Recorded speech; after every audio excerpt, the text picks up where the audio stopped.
नमस्कार, स्वागत है आप सभी का ध्येय टीवी के स्टैटिक एमसीक्यूज प्रोग्राम में। मेरा नाम है केसरी पांडे। जैसा कि आप जानते हैं, DIS ने विभिन्न लोक सेवा आयोगों की आगामी प्रारंभिक परीक्षाओं को देखते हुए करंट अफेयर से अलग स्टैटिक पार्ट से संबंधित बहुविकल्पीय प्रश्नों की एक श्रृंखला शुरू की है। तो चलिए शुरू करते हैं आज के स्टैटिक एमसीक्यूज का, जिसमें हम डिस्कस करेंगे पॉलिटी एंड गवर्नेंस के प्रश्नों को।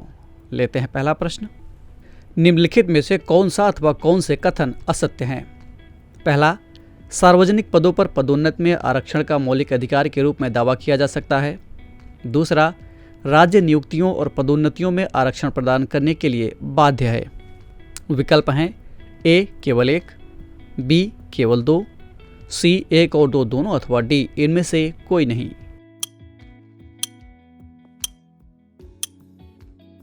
इस प्रश्न का सही उत्तर है विकल्प सी, यानी दोनों कथन असत्य हैं। इसकी व्याख्या देख लेते हैं। सार्वजनिक पदों पर पदोन्नति में आरक्षण का मौलिक अधिकार के रूप में दावा नहीं किया जा सकता है।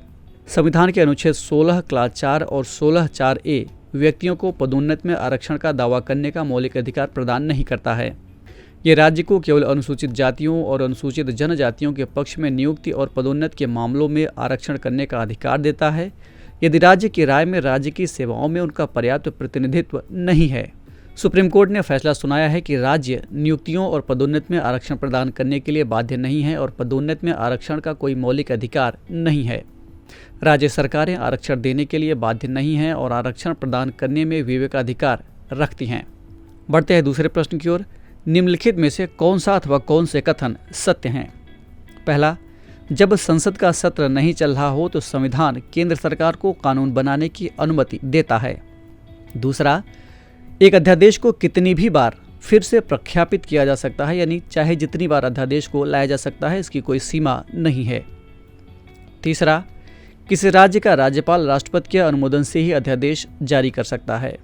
ऑप्शंस हैं ए केवल एक, बी केवल एक और तीन, सी केवल एक और दो, अथवा डी एक, दो और तीन। इस प्रश्न का सही उत्तर है विकल्प ए, यानी केवल कथन एक सत्य है। इसकी व्याख्या देख लेते हैं। जब संसद या राज्य विधानमंडल का सत्र नहीं चल रहा हो तो संविधान केंद्र अथवा राज्य सरकारों को कानून बनाने की अनुमति देता है। संविधान में कहा गया है कि संसद या राज्य विधानमंडल की अगली बैठक के समय से 6 सप्ताह के अंत में अध्यादेश समाप्त हो जाएगा। एक अध्यादेश को केवल 3 बार फिर से प्रख्यापित किया जा सकता है। एक राज्य के राज्यपाल भी भारत के संविधान के अनुच्छेद 213 के तहत अध्यादेश जारी कर सकते हैं जब राज्य विधानसभा सत्र में न हो। बढ़ते हैं तीसरे प्रश्न की ओर। कैबिनेट समिति के संदर्भ में निम्नलिखित में कौन सा अथवा कौन से कथन सत्य हैं? पहला, भारतीय संविधान में कैबिनेट समिति का उल्लेख नहीं किया गया है। दूसरा, इसके सदस्यों में केवल कैबिनेट मंत्री शामिल होते हैं। और तीसरा, कैबिनेट समितियां केवल अस्थायी प्रकृति की होती हैं। चौथा, इस समिति की अध्यक्षता अधिकांशतः प्रधानमंत्री द्वारा की जाती है। ऑप्शंस हैं ए केवल एक और तीन, बी केवल दो और तीन, सी केवल एक और चार, अथवा डी केवल एक, तीन और चार।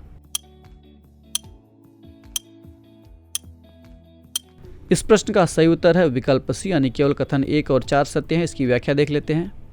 अपने प्रादुर्भाव में ये समितियां गैर संवैधानिक अथवा संविधानेतर हैं। संविधानेतर मतलब संविधान से इतर। दूसरे शब्दों में इनका उल्लेख संविधान में नहीं है। सीधे तौर पर ये समितियां 2 प्रकार की होती हैं, स्थायी और तदर्थ। स्थायी समितियां स्थायी प्रकृति की होती है, परमानेंट नेचर की होती हैं, जबकि तदर्थ अस्थायी प्रकृति की होती हैं। सामान्यतः इनके सदस्य केवल कैबिनेट मंत्री होते हैं, तथापि यानी इसके बावजूद भी गैर कैबिनेट मंत्री इनकी सदस्यता से प्रतिबंधित नहीं होते हैं। समितियों के प्रमुख अक्सर प्रधानमंत्री होते हैं। कभी कभी गृह मंत्री या वित्त मंत्री भी इनकी अध्यक्षता करते हैं।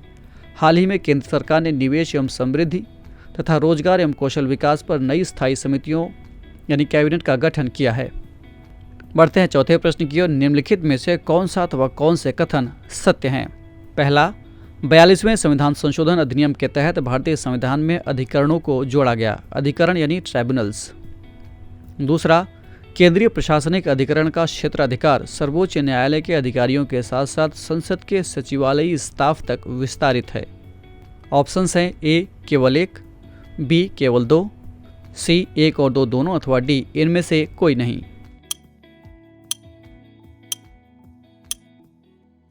इस प्रश्न का सही उत्तर है विकल्प ए, यानी केवल कथन एक सत्य है। इसकी व्याख्या देख लेते हैं।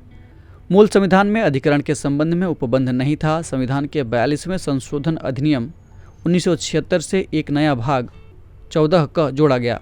इस भाग को अधिकरण नाम दिया गया। केंद्रीय प्रशासनिक अधिकरण जो 1985 में स्थापित किए गए थे, अपने अधिकार क्षेत्र के अंतर्गत आने वाले लोक सेवकों की भर्ती और सेवा संबंधी मामलों को देखते हैं। इसके अधिकार क्षेत्र में अखिल भारतीय सेवाओं, केंद्रीय लोक सेवाओं, केंद्र के अधीन नागरिक पदों और सैन्य सेवाओं के सिविल कर्मचारियों को शामिल किया गया है। हालांकि सैन्य सेवाओं के सदस्य और अधिकारी, उच्चतम न्यायालय यानी सुप्रीम कोर्ट के कर्मचारी और संसद के सचिवालय कर्मचारियों को इसमें शामिल नहीं किया गया है। बढ़ते हैं आज के इस कार्यक्रम के अंतिम प्रश्न की ओर, यानी 5वें प्रश्न की ओर। 10वीं अनुसूची के प्रावधानों के परिप्रेक्ष्य में यानी संदर्भ में संसद एवं राज्य विधायिकाओं के पीठासीन अधिकारियों की शक्तियों के संदर्भ में निम्नलिखित में कौन सा अथवा कौन से कथन सत्य हैं? पहला, दल बदल से संबंधित अयोग्यता पर उठने वाले किसी प्रश्न पर पीठासीन अधिकारी का निर्णय अंतिम होता है और उसे किसी न्यायालय में प्रश्नगत नहीं किया जा सकता है। दूसरा, उसे यह अधिकार प्राप्त है कि वो सदन के किसी संशोधन के बिना 10वीं अनुसूची के प्रावधानों को प्रभावी बनाने के लिए नियम बना सके। ऑप्शंस हैं ए केवल 1, बी केवल 2, सी 1 और 2 दोनों, अथवा डी इनमें से कोई नहीं। इस प्रश्न का सही उत्तर है विकल्प डी, यानी दोनों कथन असत्य हैं। इसकी व्याख्या देख लेते हैं।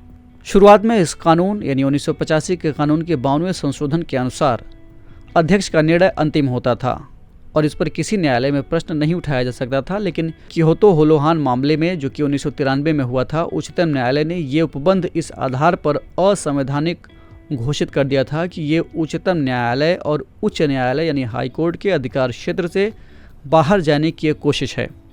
अपने फैसले में सर्वोच्च न्यायालय ने कहा था कि जब अध्यक्ष 10वीं अनुसूची के आधार पर निर्भरता संबंधी किसी प्रश्न पर निर्णय देता है तब वह एक निर्भरता की तरह कार्य करता है। इसीलिए किसी अन्य अधिकरण की तरह उसके निर्णय की भी दुष्प्रभावना, प्रतिकूलता आदि के आधार पर न्यायिक समीक्षा की जा सकती है। किसी सदन के अध्यक्ष को 10वीं अनुसूची के उपबंधों को प्रभावी करने के लिए नियम या विनियम बनाने की शक्ति प्राप्त है। ऐसे नियम या विनियम सदन के समक्ष 30 दिन के लिए रखने ज़रूरी हैं। सदन इन नियमों को स्वीकार कर सकता है, इनमें सुधार कर सकता है या इन्हें सीधे सीधे रिजेक्ट कर सकता है।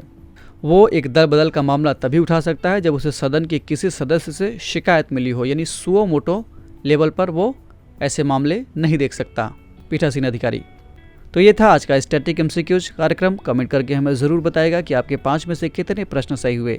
अगर आपको ये कार्यक्रम अच्छा लगा तो DIS के इस चैनल को लाइक, सब्सक्राइब अथवा शेयर करना ना भूलें। साथ ही बेल आइकन भी प्रेस करें ताकि आपको हमारे आने वाले सभी प्रोग्राम्स का नोटिफिकेशन मिलता रहे।